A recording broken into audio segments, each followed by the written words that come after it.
Clase de Zohar Parashat Re'eh. La porción de esta semana, al menos en mi opinión, es una de las porciones más concisas que tiene la Torá para transmitir tal vez la enseñanza más importante que tiene la Torá para dar. Y voy a dejar eso para el final de la clase, pero es importante sobre todo porque sabemos que cuando aparece cualquier porción de la Torá no es solo la lección que viene aparejada con la explicación que el Zohar o el Ari nos da de lo que está escrito, sino que también está disponible la energía para poder conectar fácilmente con eso. Es decir, esta semana es más fácil ver. Re'eh literalmente quiere decir mira. Mira que pasa tal y tal cosa. Después vamos a explicar hacia el final de la parashá qué es lo que hay que ver. Les cuento esto no es lo que la Kabbalah dice de esto, pero esto es lo que pusieron como interpretación. No dice que sea de Rashi, la verdad no sé de quién es esta interpretación, pero dice, el versículo no dice escucha, porque hemos visto en las últimas dos parashot secciones en donde Moshe le dice al pueblo, Shema Israel, escucha Israel, esto y esto. ¿Sí? No solo el Shema que utilizamos todos los días, sino hay varias veces que aparece esto de escucha Israel y sale una sección. Y acá dice mira. Entonces la explicación que ponen aquí en este libro dice, el versículo no dice escucha, sino mira. El testimonio que uno obtiene a través del sentido de la vista es irrevocable. No es lo que dice el Ari ni el Zohar, pero es la interpretación, digamos, llamémosle religiosa o ortodoxa que se le da a esto. Dice, el testimonio que se consigue a partir del sentido de la vista es irrevocable, y no así el que se obtiene a través de la audición. Lo que uno ve tiene para sí el estatus de categórico y definitivo. Y uno dice, ¿no? Pero lo vi con mis propios ojos. ¿Sí? ¿Alguien conoce cómo funciona un lente? ¿Sí? Nuestros ojos son, lo primero que tenemos que saber básico acerca de nuestra vista, es que nosotros en realidad vemos todo al revés. Por el lente que tenemos, lo que recibe el cerebro es una imagen inversa a la que interpretamos y nuestro cerebro la da vuelta y hace que la veamos derecho. No solo eso, sino que hay un espacio en medio de los conos de visión que es totalmente ciega y sin embargo nuestro cerebro inventa lo que está en medio. Nosotros no vemos un espacio vacío y hay muy pocos animales que pueden hacer eso. Si uno agarra un cuchillo y se pone enfrente de una mosca y baja el cuchillo lentamente, la puede cortar a la mitad a la mosca y la mosca no lo ve al cuchillo. ¿Por qué? Porque en el medio tiene ese espacio ciego, igual que tenemos nosotros, pero no tiene la capacidad de interpretar y llenar el espacio en blanco. Pero nosotros sabemos que lo que vemos, o lo que creemos que vemos, no es categórico. Sin embargo, la interpretación que le damos a aquello que vemos, decimos, pero si yo lo vi con mis propios ojos. Bueno, pero ¿viste por qué la persona estaba haciendo lo que hacía? ¿Sabés cuál es la intención? No. Y después vamos a explicar esto con más detalle. La porción de esta semana es sumamente larga y tiene un montón de preceptos. Entre ellos aquí en esta porción aparecen cuáles son los animales que se pueden comer y no se pueden comer, o sea que se deben o no, los que son aptos. Y siempre todos los años elegimos algo distinto de la parashá.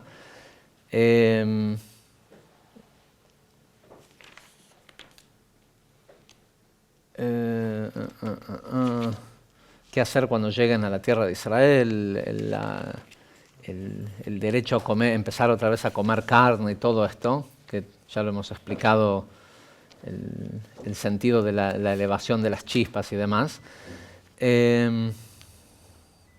Ok, pero acá hay una parte que creo que es muy apropiada, dos cosas que creo que son apropiadas mencionar.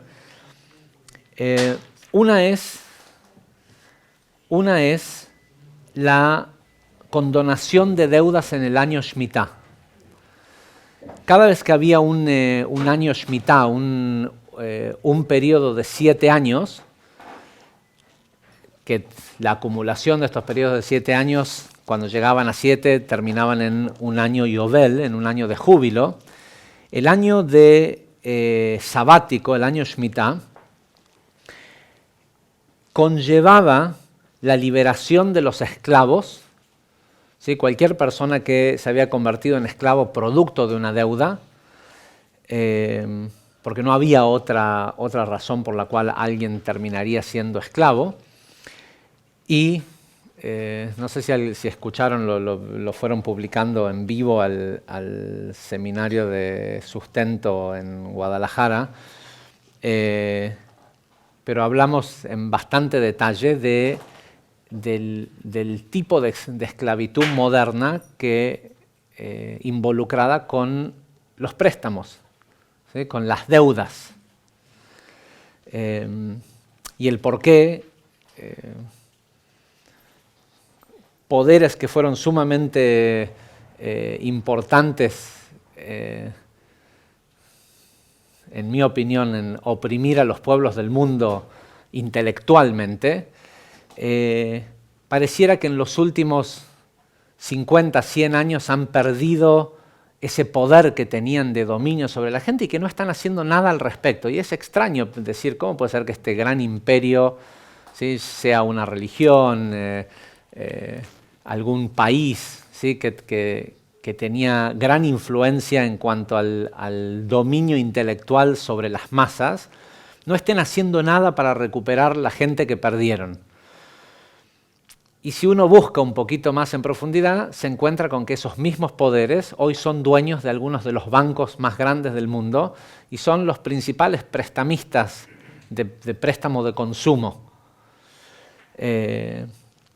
Con lo cual, en definitiva, es un método mucho más eficiente de control sobre los pueblos, sobre todo porque encima no tenés que esperar a que te den el diezmo, o sea, todos los meses le sacás el interés, que generalmente es mucho más alto que el 10%. ¿Sí? Entonces es un negocio redondo, ¿sí? Más ingreso, igual opresión, menos infraestructura para tener que convencerlos de que se autoopriman. Entonces tenemos más inmuebles para hacer negocios con los inmuebles en lugar de tener que usarlos como templos o como... En fin.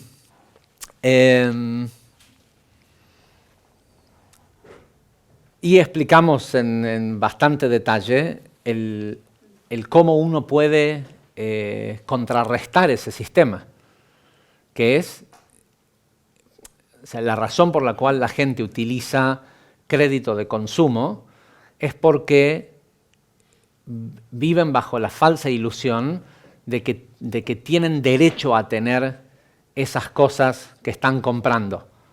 Y en realidad el único derecho que tienen de comprarla es el haber dado a cambio una parte de su vida. ¿Sí? Si la persona es capaz de precipitar lo que sea que necesita o lo que sea que quiere, lo debe poder hacer sin una tarjeta de crédito. Ahora, si te hace falta la tarjeta de crédito para adquirirlo, es señal de que no lo estás pudiendo precipitar de otra manera. Y la tarjeta de crédito a cambio lleva una parte de tu libertad. Con lo cual es suficiente energía para que a cambio te den el auto o lo que sea, porque tu libertad es muchísimo más valiosa que el auto o lo que sea. O sea, hay un intercambio justo. Pero lo ideal es que una persona debería, si atrae el sustento, la persona debería de poder tener el auto que quiere. Y si no, tendría que ser una buena señal de que no está haciendo lo correcto para precipitar o que no está pudiendo precipitar eso que desea. Mientras que dijimos que para qué me sirve o cómo, en qué instancia sí utilizar crédito, como una forma de transferirle la responsabilidad o el riesgo al banco. El banco nunca pierde cuando da un préstamo. Es un sistema que está diseñado para que ellos siempre ganen y el usuario siempre pierda. Bajo la falsa ilusión de que si no fuera por este banco tan grandioso, yo no podría tener. No, vos no podés tener eso porque no creaste el mérito necesario. No es porque si no fuera por el banco no lo podrías hacer. Porque en definitiva, si tenés el mérito, vas a poder tener el dinero, no el crédito. Ahora, ¿cuándo utilizo el crédito?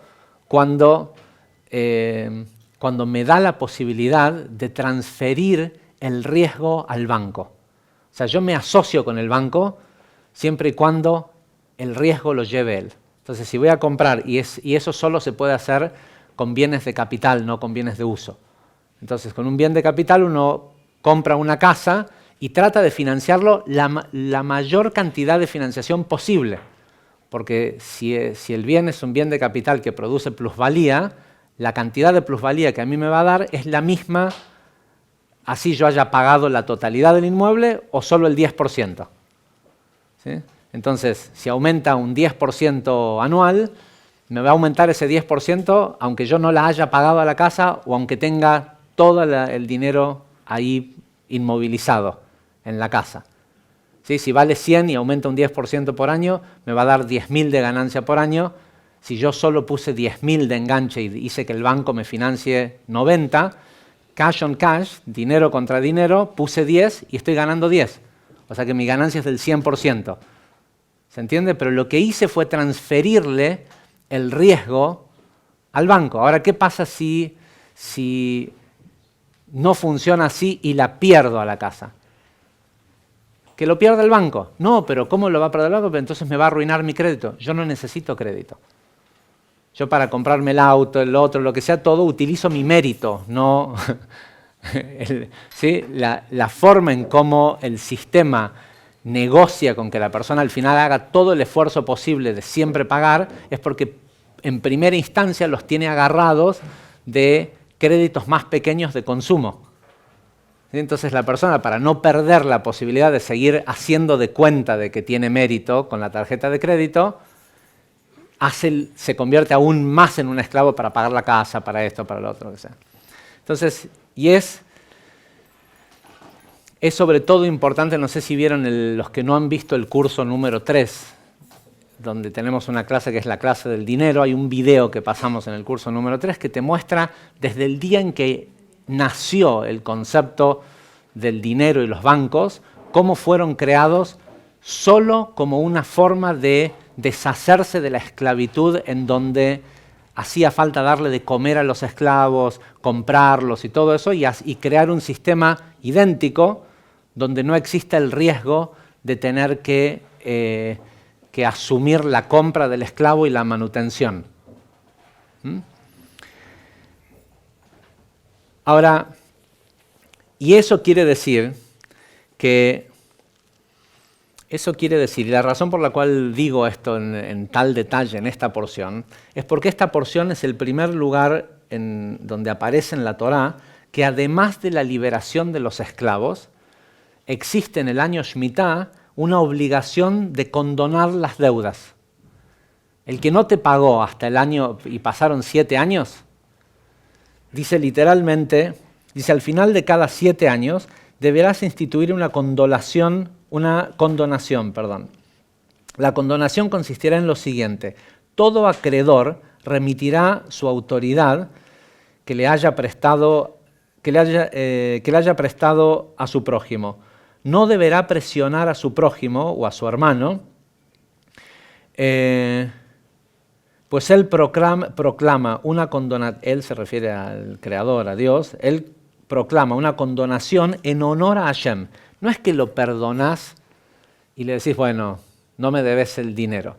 lo que haces es que haces una donación de esa deuda en honor a Dios, supuestamente. ¿Qué quiere decir en honor a Dios? Aparte, literalmente dice en Kavod la Hashem, en honor a Yud-Kei Vav-Kei. Lo que le hace a una persona ser acreedor durante una cantidad de tiempo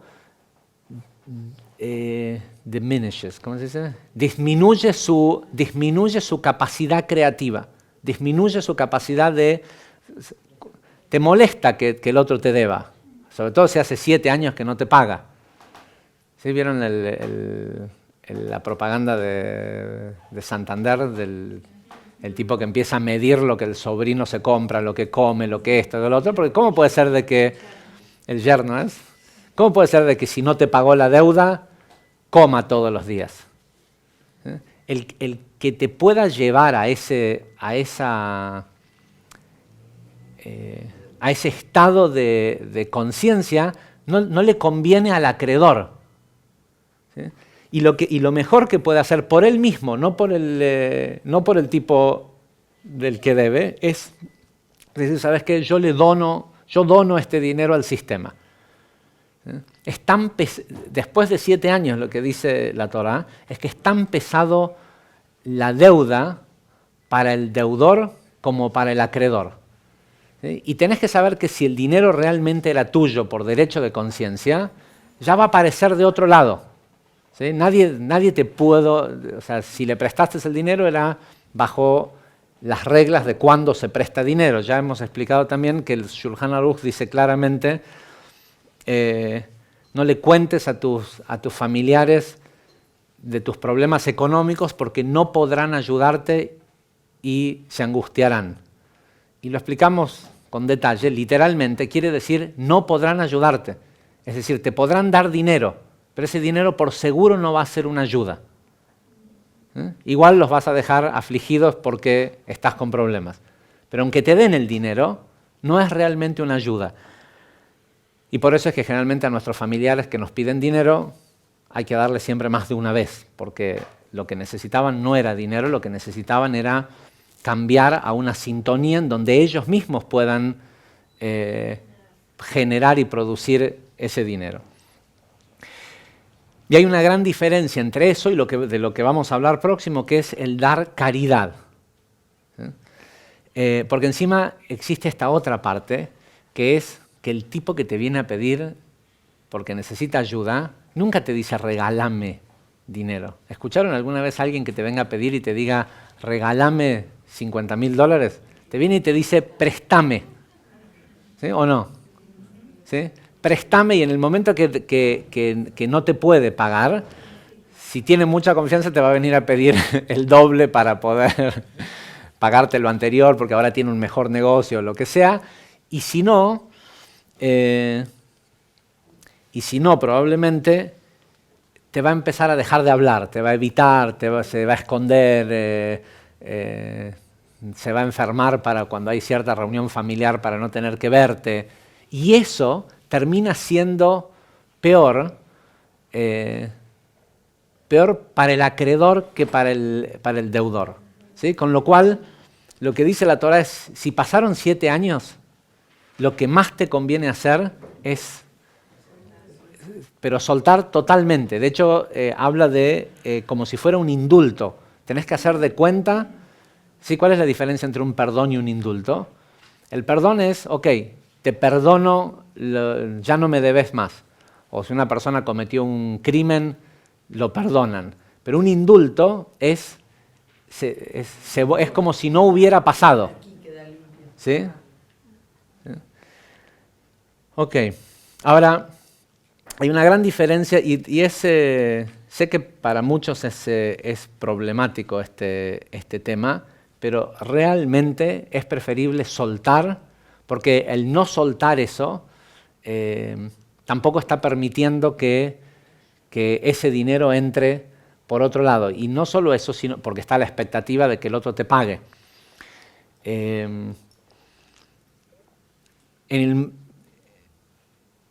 en el momento que pasan los 7 años,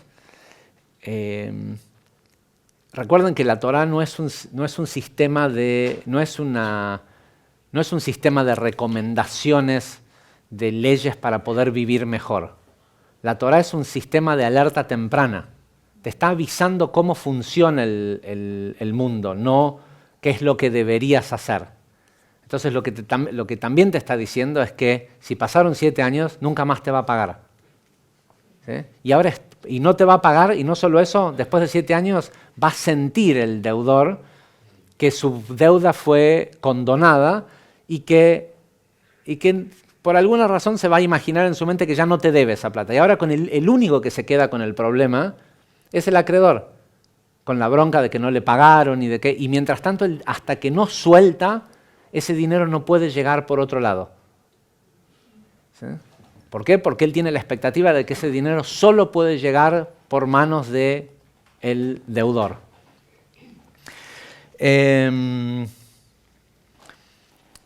Ok. Otra cosa de la que habla, bueno, otra vez repite, porque esto es Devarim, que sabemos que repite la mayoría de la Torá, habla después de esto, de la condonación de deudas, también de la condonación del trabajo del esclavo, ¿no? Y la importancia de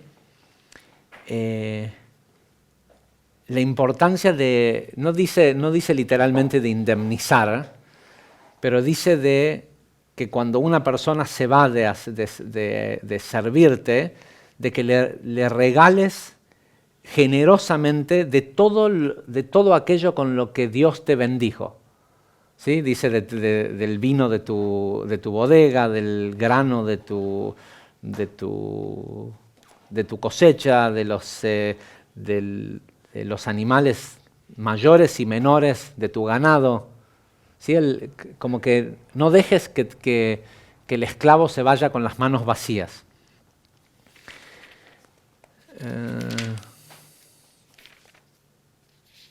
Ok. Y después de lo que habla, es sobre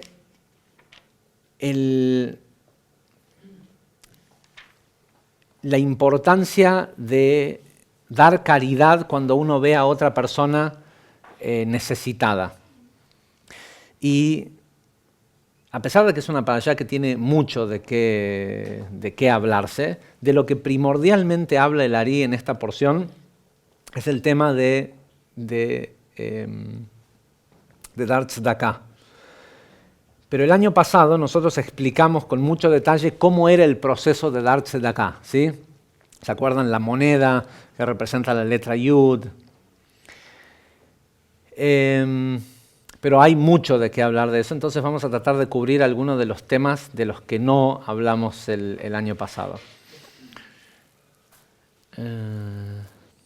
Por ejemplo, una de las cosas que dice respecto a, más allá de la importancia de dar tzedakah, a lo mejor leo la primera pequeña sección donde Rabbi Haim Vital explica sobre el Ari. Sé que lo leímos también el año pasado, pero vale la pena como introducción. Dice, por cierto, sobre el tema de la filantropía y la generosidad, pude observar de mi maestro, está hablando Rabbi Haim Vital del Ari, que él no era una persona particularmente interesada en vestirse de manera sofisticada o cara, de que para cuando comía muy pequeñas cantidades, era sumamente austero con los gastos que hacía para sí mismo. Dice, sin embargo, en lo que tiene que ver con los gastos de su esposa, dejaba que ella gaste lo que sea que ella quisiera. Dice, por otro lado, en contraste a cómo él era para sí mismo, mi maestro se engrandecía en regocijo y felicidad cuando tenía la posibilidad de dar caridad. y daba a mano abierta, y muchas veces sin siquiera prestar atención si le quedaba dinero para después él comer ese mismo día. Mi maestro decía que cada vez que una persona hacía una cierta mitzvah, había una letra del alfabeto hebreo que se iluminaba en su frente. Y, por supuesto, la letra que se ilumina con dar tzedakah, por supuesto, es la letra tzadik, que es la letra con la que se escribe tzedakah, y es básicamente la pronunciación es lo mismo. Y después está la explicación que dimos el año pasado de cómo está compuesta la palabra tzedakah y el cómo uno debe de dar tzedakah. Pero dos cosas que me parecieron sumamente importantes. Una es la siguiente. Dice, y vieron que está esta idea de dar tzedakah con monedas, ¿sí? En la Torá habla de dar monedas.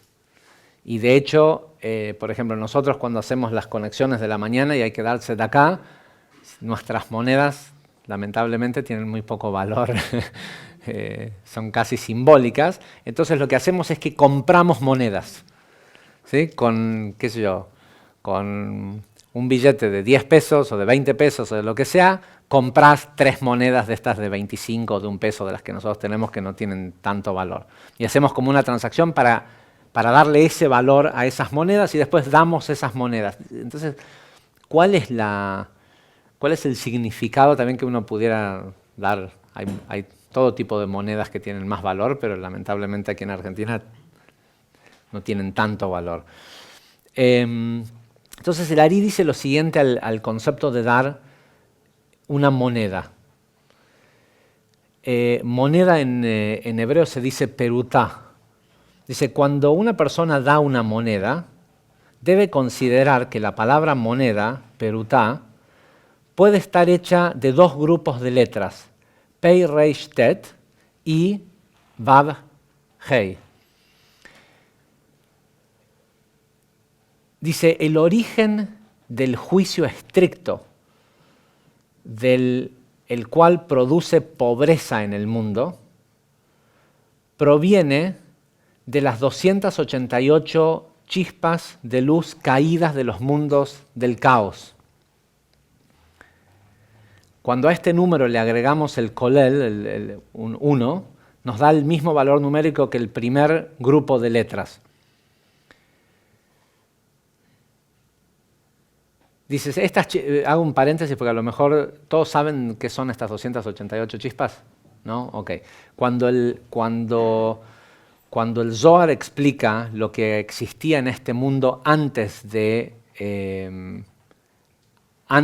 la creación, en la Torá está escrito, dice, Bereshit bara Elokim et hashamayim bet haaretz, al principio Dios creó los cielos y la tierra, ve'haaretz hayta tohu vavohu, pero la tierra estaba en caos, en desorden, ¿cómo se dice? Void, en anulación y caos.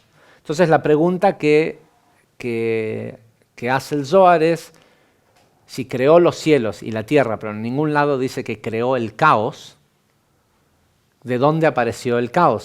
Si no dice que fue creado, ¿quiere decir que ya estaba el caos? Y literalmente dice que sí, que el mundo fue creado sobre el caos o sobre las ruinas de los mundos anteriores, los mundos del caos que fueron destruidos, que conocemos como los reyes de Edom, y está explicado en los cursos y demás. Pero inmediatamente después dice, Berruach Elokim merrajefet al penei hamayim, pero el Espíritu de Dios se mecía sobre la superficie de las aguas. Y esta palabra se mecía, merrajefet, también puede ser leída como 288 chispas. Y el Ari explica que cuando se rompieron los mundos del caos, los mundos del caos son las primeras emanaciones de las sefirot, de Zeir Anpin. Al romperse, se rompieron en 288 partes, que son estas 288 chispas o segmentos de estas sefirot anteriores, que que todavía tienen una mínima cantidad de luz que las mantiene vivas hasta que nosotros podamos extraer toda esa luz y transmutarla. Esa mínima cantidad de luz que tienen las chispas de estas 288 chispas, esa mínima cantidad de luz es la que hace que permanezca la muerte en el mundo. ¿Sí? La energía de muerte, la razón por la cual gente muere en el mundo, es porque hay esa cantidad de luz mínima, pero existe todavía luz en el caos. La razón por la cual el pueblo de Israel sufre constantemente exilios, ¿sí? y está como obligado a vivir desparramado por todo el mundo, es porque en cada una de las 70 naciones del mundo hay una cantidad de estas chispas de luz que están relacionadas a esa tierra. Y el propósito de vivir en otros lugares del mundo tiene que ver con que con hacer mitzvot y principalmente con dar tzedakah en ese lugar del mundo, se extraen las chispas de luz de ese lugar. De hecho, la razón por la cual, porque una de las cosas que dice esta parashá es que debemos de recordar que fue el Creador que nos sacó de Egipto y todo esto, y si uno presta atención, va a ver que, a pesar de que hubieron 5 exilios en total, del único que habla constantemente la Torá, constantemente los rezos diarios, en cada una de las festividades, hasta en Rosh Hashanah, que no tiene nada que ver con Pesaj, nos hacen repetir esta idea de que este es el Dios que nos sacó de Egipto. Y el Ari explica que la razón por la cual el éxodo de Egipto es tan remarcado en toda la liturgia y en todos los textos bíblicos, en todo esto, es porque es en el único lugar en donde sí hicimos el trabajo que teníamos que hacer. Y la razón por la cual la halajá dice de que uno no debe de volver a Egipto es porque uno no debe hacer nada que no sirva para revelar una cierta porción de luz. Y las chispas de luz que corresponden a los mundos del caos asociadas con Egipto, todas fueron reveladas con la salida de los huesos de Yosef cuando salió el pueblo de Israel de Egipto. Con lo cual dice, no debes de ir a Egipto porque no hay nada que puedas hacer ahí que revele luz. O sea, si das tzedakah, si haces una seudá y haces birkat hamazon y haces todo lo que pensás de que son las cosas que revelan luz, en Egipto es en vano. Porque cuando estuvimos ahí, para cuando salimos, terminamos de limpiar, de elevar todas esas chispas de luz. Y eventualmente dice el Zohar que cuando hagamos esto de todas las 70 naciones del mundo, se va a acabar la muerte en el mundo. Entonces, asociado con esto, la principal acción que una persona puede hacer para derrotar a la muerte es dar tzedakah. Y esto es algo que es un arma de doble filo, porque es lamentable que en los últimos... el Tzemach Rebbe vivió alrededor del año 1700. Y ya hace 300 años atrás, él fue un cabalista de la ciudad de Tzemach, en Polonia, que explicó cómo cada tipo de tzedakah, cada tipo de diezmo, segundo diezmo, todos los... no sé en qué clase está del curso 3. Creo que es la clase 6 de... Ok, en la clase 6 del curso 3 está explicado. Él explicó cada uno de los tipos de caridad que uno puede hacer, qué mundo del caos rompe y eleva chispas. Entonces, en cada lugar del mundo uno tendría que poder, en donde sea que te toca vivir, tendría que poder hacer cada uno de estos tipos de tzedakah. Y ya hace 300 años el Tzemach Rebbe decía que lamentablemente la gente estaba usando el hecho de que es cierto que dar tzedakah revierte el juicio de la muerte, para extorsionar a la gente y sacarles plata cuando tienen una enfermedad, cuando tienen, ¿sí? Cuando utilizar, que había gente que hacía esto. Pero más allá de que eso pueda ser así, y si se está coartando el libre albedrío de la persona que da, y por más que lo dé, inmediatamente deja de tener el efecto que debería de tener, porque hay un mérito en que la persona tenga el conocimiento y que de su propio libre albedrío haga de tzedakah para revertir el juicio de la muerte. Pero hay una, no sé si lo voy a encontrar fácilmente, pero hay una sección en el Zohar que es genial como lo explica. Que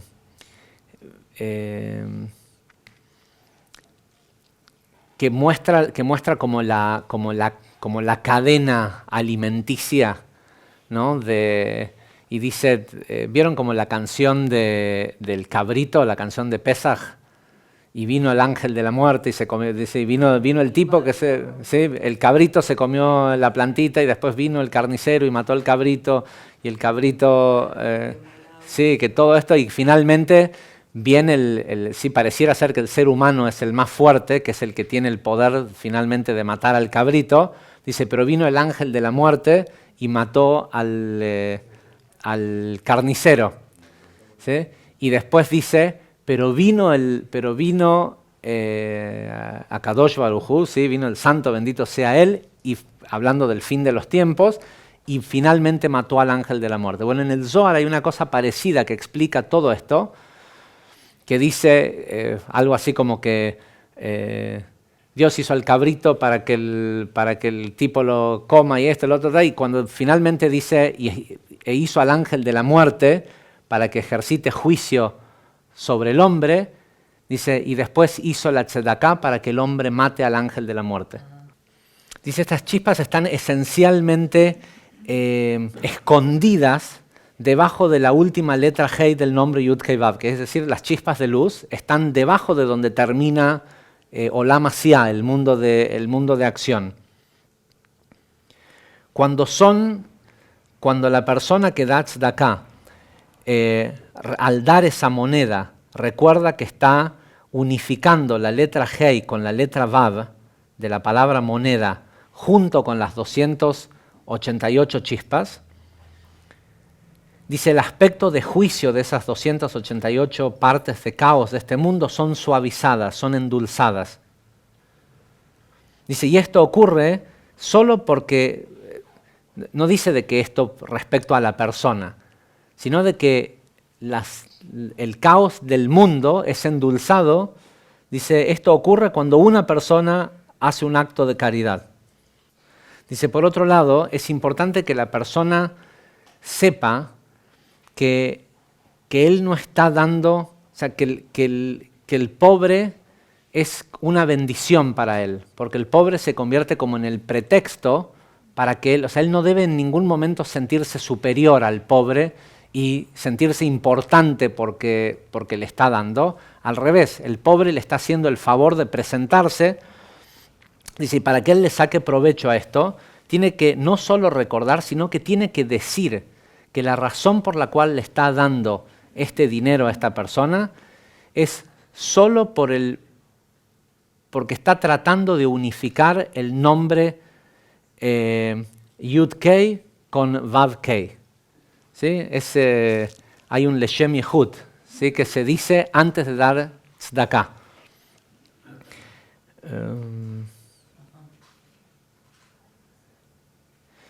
Dice, la persona tiene que decir, estoy haciendo esto para unificar el nombre del santo bendito sea él con su sagrada Shejinah, en amor y en Kinah, ¿cómo se llama? En celo o miedo, no es miedo como nosotros interpretamos miedo, y temor, en el nombre de todo Israel. O sea, cuando la persona lo hace, tiene que meditar en que ese juicio que se está cancelando sea para todas las personas, en el nombre de todo Israel, y para la conexión de las letras Yud Kei y Vav Kei.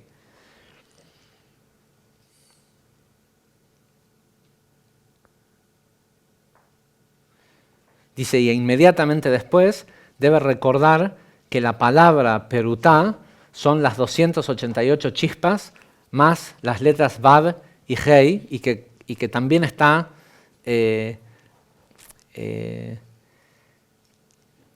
endulzando la severidad de las 288 chispas, que es la que producen que haya gente pobre en el mundo.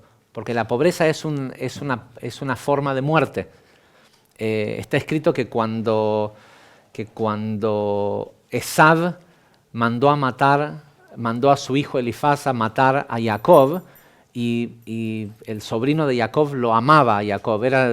Jacob era su ídolo, pero tenía la obligación de cumplir el decreto del padre. Entonces dice que lo salió a buscar, pero que iba como a media marcha, porque en realidad no lo quería encontrar. Y que Jacob lo estaba esperando, porque Jacob sabía que si había un juicio enfrente de él, lo tenía que enfrentar, no escaparse más rápido. Y dice que cuando lo encontró y lo tuvo enfrente, que tranquilamente lo podía matar porque era el hijo de Esav, que era un guerrero, tenía el entrenamiento, todo, y Jacob era un estudioso, le dijo, ayúdame a resolver esto, te amo como ejemplo y como tío y todo esto, pero tengo la obligación porque mi padre me mandó a matarte. ¿Cómo se soluciona? Y Jacob le dijo, te doy toda la riqueza física que tengo y todo el dinero que tenía, todo con lo que él había salido de la casa de Isaac para poder sobrevivir, se lo dio. Y él le dice, ¿cómo soluciona esto el problema? Y le dice, le podés decir a tu padre que me mataste, porque una persona pobre es lo mismo que un muerto. ¿Sí?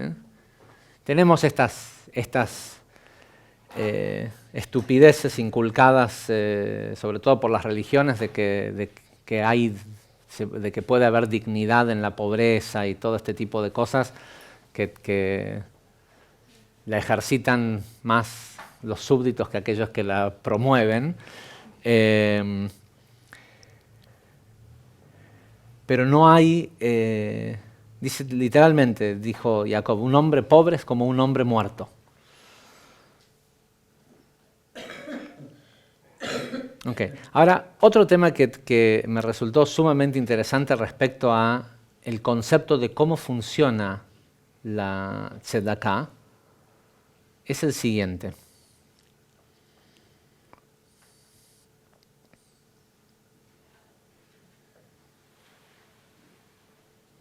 Segundo que lo encuentro. Escuchen esto, que es raro. La verdad no lo había leído anteriormente y creo que sí lo leímos alguna vez, pero creo que en aquel momento no lo entendimos al nivel que va a ser explicado. Dice, ahora vamos a explicar cuál es el significado místico de la frase que dice, hay alguien que da generosamente y al final termina con más de lo que tenía. ¿Sí? Esta es una frase de Proverbios que ya se mencionó y se explicó de otra manera en esta misma sección, pero esta es una explicación distinta.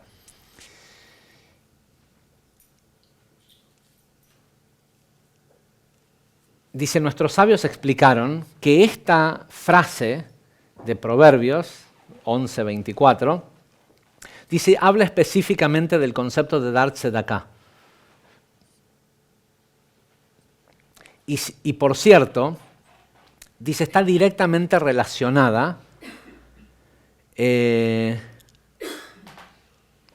con el mismo tema, que es el que llamamos, con el mismo tema del por qué es una persona llamada tzadik. ¿Sí? Porque está relacionada directamente con Yesod. Y Yesod, la sefirá de Yesod, es llamada Atzadik, el justo. Y no podemos, dice, evitar recuerden que la sefirá de Yesod en los cuerpos humanos se manifiesta únicamente en el hombre, en los órganos genitales, mientras que los genitales de la mujer son en realidad la manifestación de Malhut, no de Yesod. Dice, y no podemos evitar la comparación de que la palabra caridad, tzedaká, es exactamente la misma palabra que tzadik con una letra hei al final.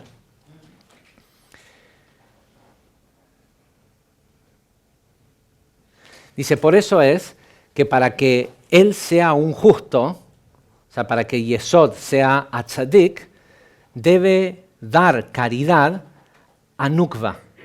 Porque sabemos que Nukva, Malhut, lo femenino está representado por la letra Hei, la última letra Hei del nombre Yud Kei Vav Kei. Entonces, cuando al tzadik, a la palabra tzadik, se le agrega Nukva, la letra Hei de Nukva, escribe literalmente la palabra tzedaká, caridad.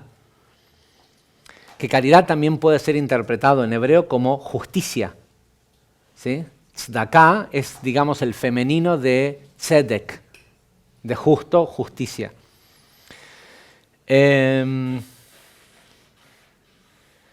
Dice, y esta, Nukva, es a priori siempre llamada tzedek, porque Nukva se refiere al mundo de Malhut, y este mundo, a pesar de todo lo que opina la gente que no conoce la espiritualidad, es absolutamente justo. Este es el lugar, en este mundo es en donde se ve que el sistema es perfecto. Ah, bueno, pero a mí me duele el sistema, pero es justo. ¿Sí? No, y a mí me va muy bien, ok, es justo. Pero ¿cómo puede ser que aquel que parece que robó tanto? No te preocupes, en este mundo físico, este mundo de Malhut es llamado Tzedek. ¿Sí?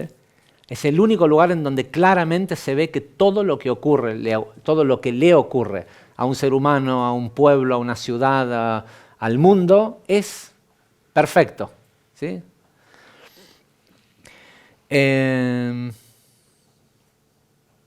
Dice, pero a través de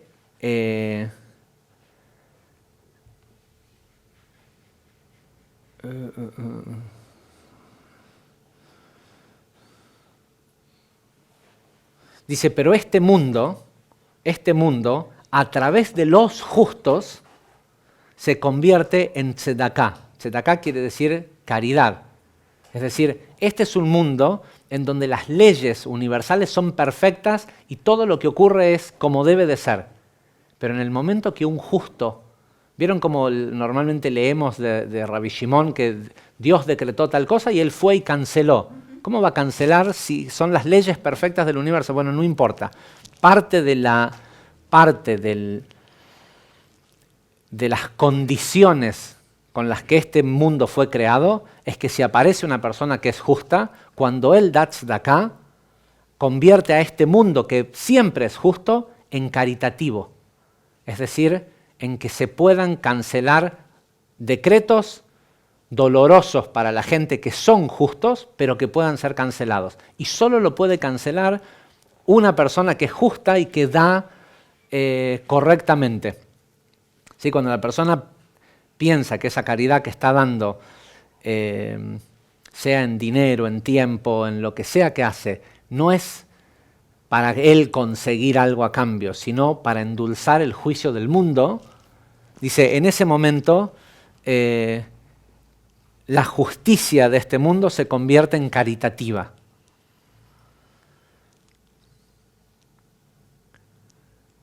Ahora bien,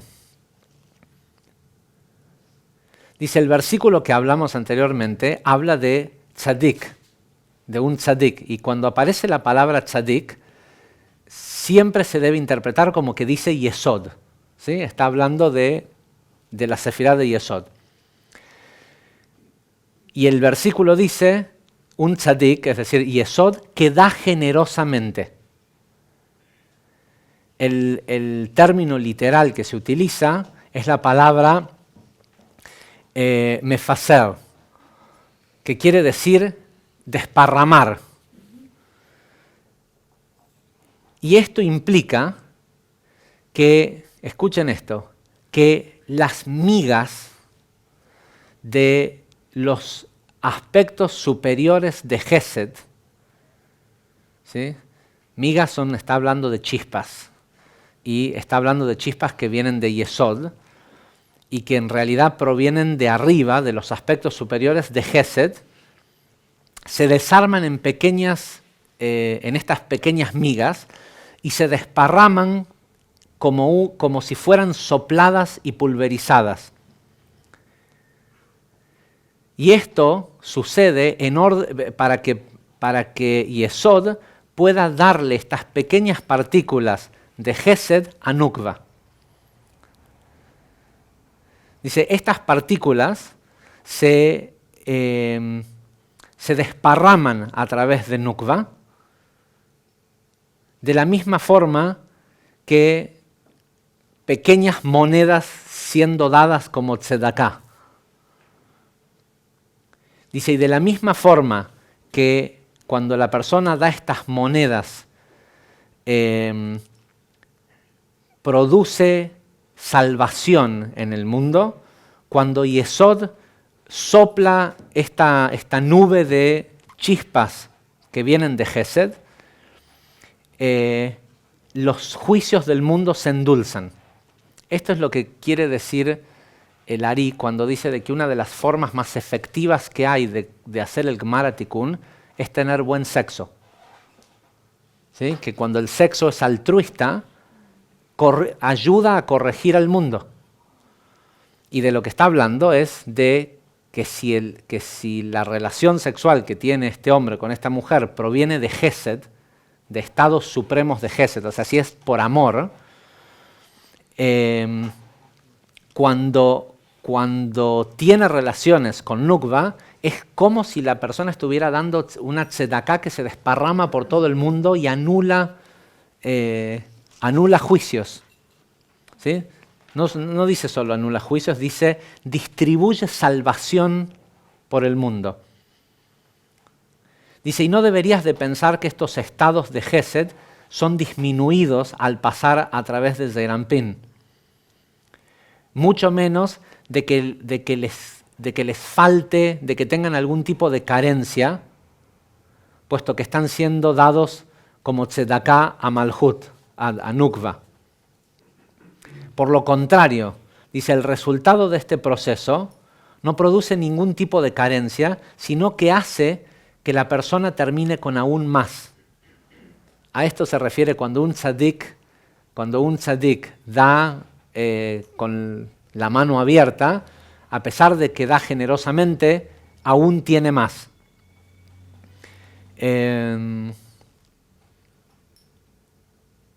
Dice, pues esta pulverización que Yesod sopla en Nukva magnifica todos los estados de Gesed en la vida de estas personas e incrementa la luz que ellos reciben infinitamente.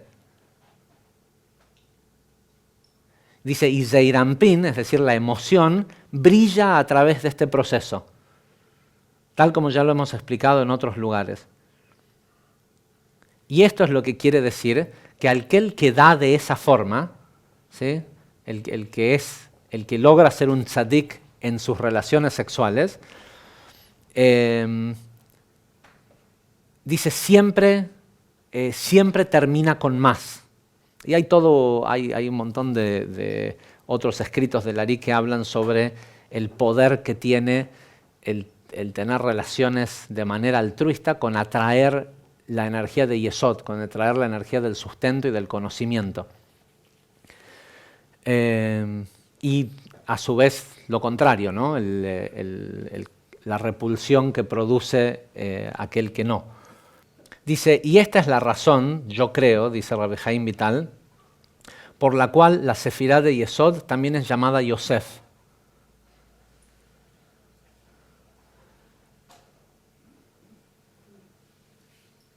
Dice, por eso la persona tiene que saber que aquel que se entrega completamente, incluso cuando lo hace al dar tzedaká, no debe jamás pensar de que él puede sufrir una pérdida por eso que está haciendo, sino todo lo contrario.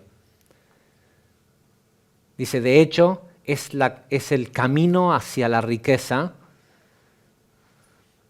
y el poder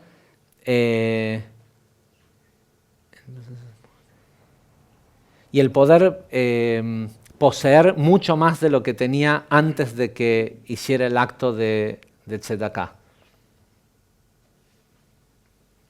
Ok, debido a la hora, había algunas cosas más acerca del tema de la Tzedaká, pero probablemente lo cubrimos el año pasado y la clase del año pasado está colgada en la plataforma, la pueden ver. Al principio de esta parashá mencionamos el tema de ver, y tiene mucho que ver con todo esto que hablamos, porque es una cuestión de cómo uno ve las cosas.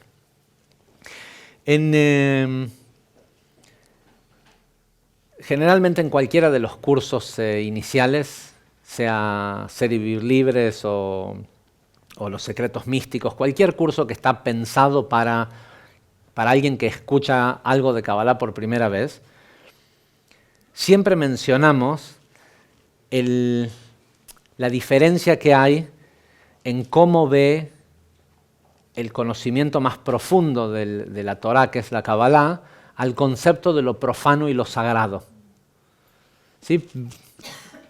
Bíblicamente aparece constantemente el concepto de leavdil vein kodesh lechol, de separar lo sagrado de lo profano, lo puro de lo impuro.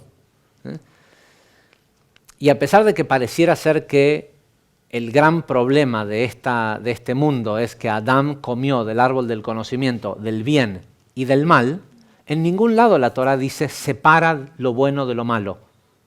No solo eso, sí hay un lugar cuando se habla sobre las leyes de Shabbat en donde se prohíbe separar lo bueno de lo malo. Está prohibido decir esto es malo y separarlo de otra cosa como que es bueno. Lo que uno sí puede hacer es sacar lo mejor. Y uno dice, no, pero al final es lo mismo. Bueno, no es lo mismo pensar en que esto es mejor que en sacar algo para descartarlo diciendo esto es malo.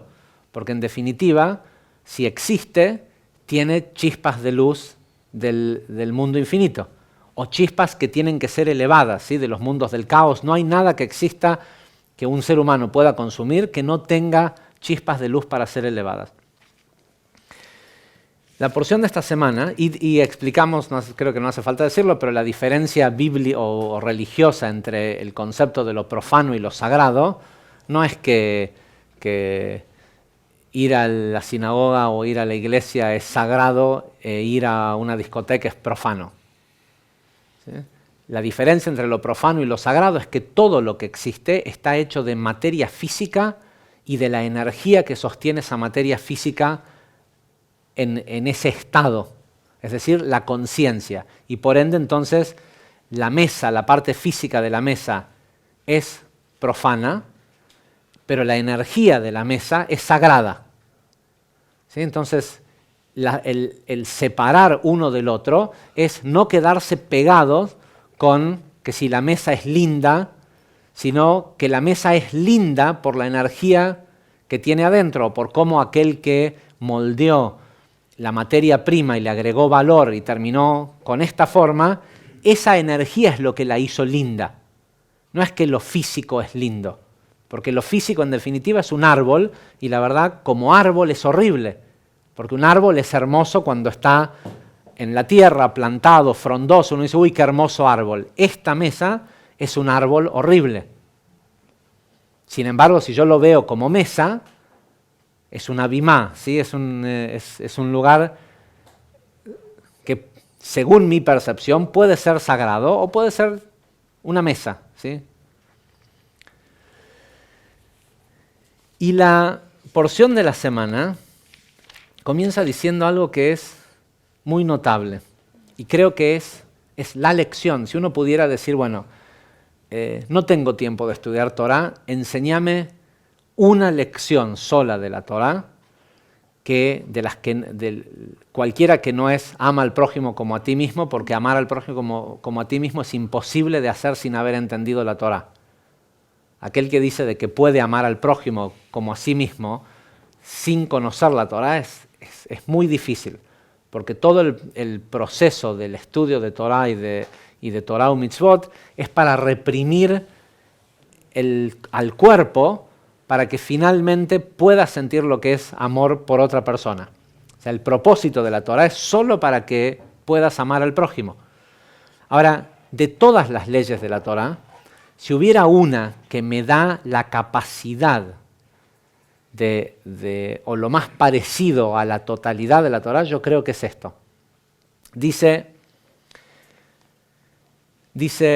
Re'e anoji noten lifneihem, ayom, hoy, braja uklala. Dice, mira que he puesto frente a ti, o frente a ustedes, el día de hoy, la bendición y la maldición. Les voy a leer la traducción, porque es interesante cómo está traducido. Dice, mira, hoy presento ante ustedes la bendición y la maldición. La bendición si obedecen los mandamientos de Hashem. Y en hebreo dice así, Et abraja asher tishmeu. ¿Qué quiere decir la palabra tishma? Escuchar, no dice si obedecen. En ningún lugar dice si obedecen los mandamientos, dice si escuchan. Ah, pero si escuchan va a sonar como poca cosa, ¿no? Entonces, por las dudas, por lo menos para los que no hablan hebreo, a ver si los podemos engañar y decirles que cumplan, ¿no?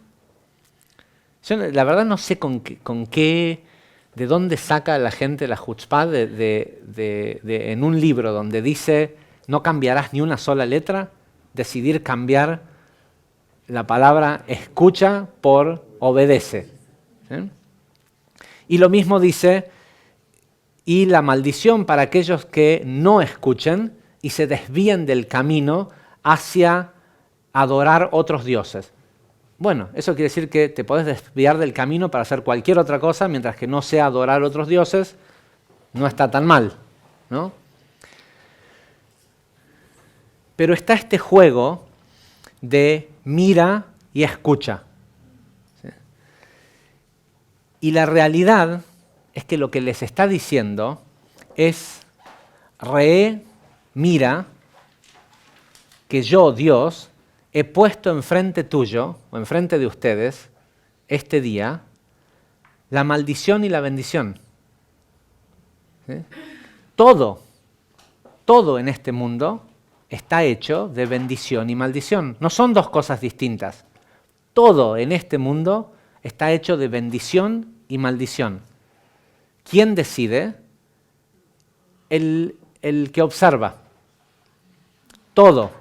Ahora, ¿cómo decide? Según qué escucha. ¿Sí? Hay una voz que te dice, ¿es para acá o es para allá? Y para cada una, y hay un espectro de 125 niveles, en donde en el nivel más bajo, todo es maldición, y en el nivel más alto, todo es bendición. Ahora, ¿cómo la persona ve? Y esto es algo que lo habrán experimentado, dos personas caminan por la calle en la misma vereda, y uno ve una cosa y el otro ve otra cosa. Cada quien ve de la realidad el nivel en el nivel de pureza en el que él está. Y el nivel de pureza quiere decir la vibración de amor o la falta de amor que tiene. ¿Sí? No hay otro condicionante a la voz que vas a escuchar que el amor. Si hay amor, vas a ver bendición. Y si no hay amor, vas a sentir miedo. Y el miedo te va a decir que te defiendas de eso que es peligroso. Sí, siempre comento esto. Tengo un amigo astrólogo que conozco hace muchos años, y yo estaba viviendo en Estados Unidos y él me habla un día por teléfono y se escuchaba un ruido horrible en el teléfono, unos gritos, una cosa así tremenda, y me dice, te estoy llamando desde Argentina. Y le digo, ¿pero dónde estás? ¿Qué pasa? Dice, qué pintoresco que son estos argentinos. Estoy aquí en la Avenida de Mayo y está todo prendido fuego. Y hay una manifestación, dice, y pusieron unas llantas de autos y las prendieron fuegos. Dice, y le estoy sacando fotos y te quería llamar para compartirte la emoción, ¿no? Dice, qué pintorescos que son los argentinos, ¿no? ¿sí? Y él estaba metido en medio ¿sí? de eso que él estaba, que para los ojos de él, ¿sí? Y doy fe que es una persona sumamente espiritual, para los ojos de él, o sea, era pintoresco, o sea, no sentía miedo porque se escuchaba, por cómo se escuchaba, estaba metido entre medio de la manifestación y lo estaba viviendo, ¿sí? Y seguramente en ese mismo lugar había un montón de gente corriendo por refugio, ¿no? Y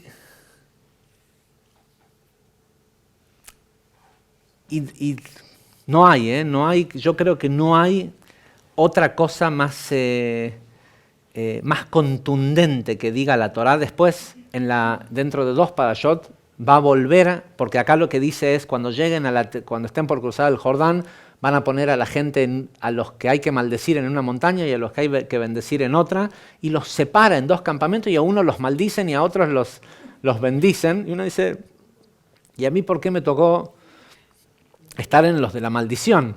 Y en realidad es para mostrarte que es lo mismo. Sí, el Zohar lo explica con mucha claridad, y ya lo veremos en su momento, pero como continúa este primer pedazo, termina con una frase que dice, puse frente a ti la vida y la muerte, la bendición y la maldición, elige la vida. ¿Sí? Todo tiene vida y muerte, todo tiene bendición y maldición. ¿Sí? Y está en cómo uno lo mira. Pero uno lo mira según qué es lo que escucha, ¿sí? ¿A quién escucha? Si escucha el conocimiento que fue acumulando, ¿sí? Hay gente que puede leer, te puede decir de memoria todo el Zohar, pero cuando ve algo enfrente en su vida es malo, ¿sí? Lo que ve es malo. Y si la persona escucha a lo que le dice esa voz que viene de la falta de amor, lo que hoy cree que es una bendición, mañana seguro va a ser una maldición. Toda la gente que se casa, en el momento que se está casando, cree que es el día más feliz de su vida, y el 70% de la gente que se casa se divorcia, y cuando se divorcian también creen que es el día más feliz de su vida. ¿Por qué? Y no es porque la persona con la que estaban casados es una maldición, es porque la voz que él escucha convirtió a ese matrimonio en una maldición. Y lo mismo es con un negocio, lo mismo es con una sociedad, lo mismo es con todo. ¿Sí? Es lo que escuchás y a quién le prestás atención, es cómo vas a ver la realidad. Y está esa voz, porque una voz siempre viene de Ruach, siempre viene de Zeir Anpin, va a estar totalmente condicionada respecto a que si sos una persona amorosa o sos una persona egoísta. No hay de otra. Lo único que te salva de la maldición es buscar hacer el bien. ¿Sí? Aunque más no sea la búsqueda, aunque no te salga, pero la búsqueda del bien y no de separar el mal. La búsqueda de, uy, qué lindo tal y tal cosa, no es lindo es ese instante donde uno recuerda, no es lindo por lo físico, porque si fuera por lo físico es un pobrecito este árbol. ¿Sí? Ahora, pero si es por la energía, la cantidad de energía y de manos por las que pasó este árbol antes de convertirse en esta mesa, es impresionante. Y eso es lo que uno tiene que apreciar. Entonces, si podés ver eso en la mesa, lo vas a poder ver en la porción de pizza y vas a poder ver toda la gente que trabajó para que vos tengas una porción de pizza sobre la mesa. Entonces, cuando piensas que una porción de pizza es cara, ¿sí? Pregúntate si vos estarías dispuesto a hacer todo el trabajo que hace falta, desde sembrar trigo, cosecharlo, tomar el riesgo, hacer queso, todo lo que hace falta, ¿sí? Y desde esa apreciación, con lo único que la persona puede conectar es con abundancia y la capacidad de la bendición. Ay, que Dios me bendiga con... Pará de joderte a vos mismo, ¿sí? Y vas a ver que la bendición es automática. No te hace falta que Dios te bendiga, porque lo que Dios nos dijo es, lo que tenés enfrente ya tiene la misma porción de maldición que la misma porción de bendición. Te toca a vos elegir cuál querés. Gente, gracias. Hasta la semana que viene.